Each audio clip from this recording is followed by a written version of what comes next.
Mountains, you know all about PewDiePie versus T-Series. On one side, we've got PewDiePie, with the support of people like Mr. Beast, Markiplier, Jacksepticeye, and a whole bunch of others, fighting against the whole entirety of India, in the form of its largest media company, T-Series, who is at some point going to take over as the #1 most subscribed to channel on YouTube. It's a fascinating thing to watch, even though we all know it's gonna happen sooner or later. I mean, it may have even already happened by the time I'm uploading this. But it's a really nail-biting situation, and everybody on the western side of the planet is watching this. How long can PewDiePie stop the inevitable? I have no idea, but I'm not here to talk about that. I want to take a look at this from a different angle, because this is larger than PewDiePie and T-Series. Everyone's preoccupied with the sub gap. Oh no, the sub gap is getting smaller, when in fact this is a much larger issue, and the way we deal with this will define YouTube culture in the long term. This is gonna ruffle some feathers, I know that, but today I want to talk about why the rise of T-Series is actually good for YouTube. And in order to do that, we need to look back at the evolution of this platform. YouTube started out in 2005 in San Mateo, California as a small American startup company. It's difficult now to imagine what it must have been like for these three guys to create YouTube from nothing, because this platform is ubiquitous at this point, it's everywhere. That's like trying to imagine what it must have been like in the room where Donald Trump was born.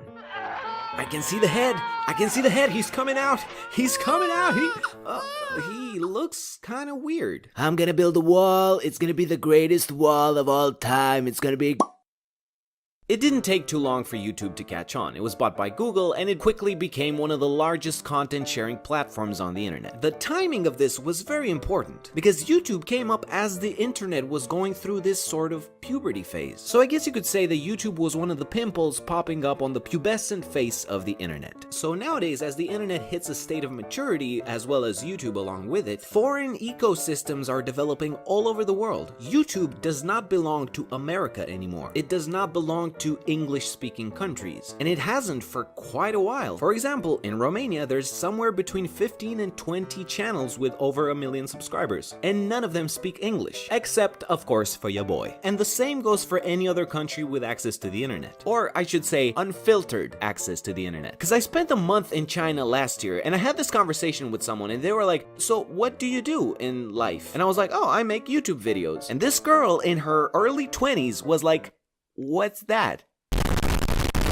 So, except for China, every country has its own YouTube ecosystem, and recently India has been growing exponentially in that sense. And because of the sheer amount of people that live there, T-Series is inevitably at some point going to surpass PewDiePie. Now, it sucks that a company is taking that #1 spot, and there's certainly a conversation to be had about how YouTube is becoming increasingly more corporate, but I choose to look at the bright side of this. This phenomenon speaks to how the internet is becoming widely available all over the world. Along with T-Series, we're gonna see a lot of upcoming Indian creators. Most of them, of course, will stay within their Indian bubble, but a number of them will penetrate the larger international YouTube market, just like I have as a Romanian guy, just like PewDiePie has as a Swedish dude. The internet is an open playground for everybody to join, and we need to accept and welcome anybody that comes out here to play. Of course, as long as they're not doing anything unethical. It's easy to antagonize T-Series because they don't have a face, they're a company, but I'm worried that in the process of supporting PewDiePie, people are not just seeing T-Series as the enemy, but they're associating the entire Indian culture with the enemy. Because when all of this is said and done and the fight is over and T-Series has won, there will also be a lot of talented Indian creators, storytellers, tech reviewers, animators who are just following their passion like all of us. And I'm afraid there will be a stigma on being Indian just because T-Series defeated PewDiePie. So while it is a bummer that a giant corporation is replacing the human face of YouTube, it's also a sign of how an entirely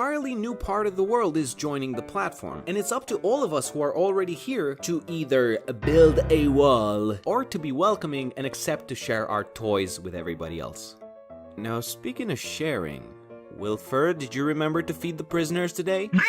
What? It's your turn. Sundays are your turn to feed the prisoners. It's fine. Just go check on them right now.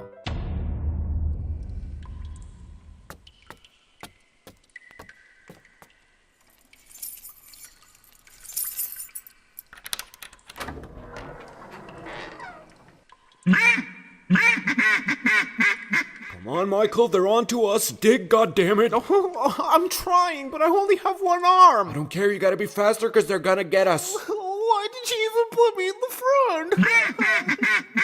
Skipper Dipper, take care of him. It'll be my pleasure.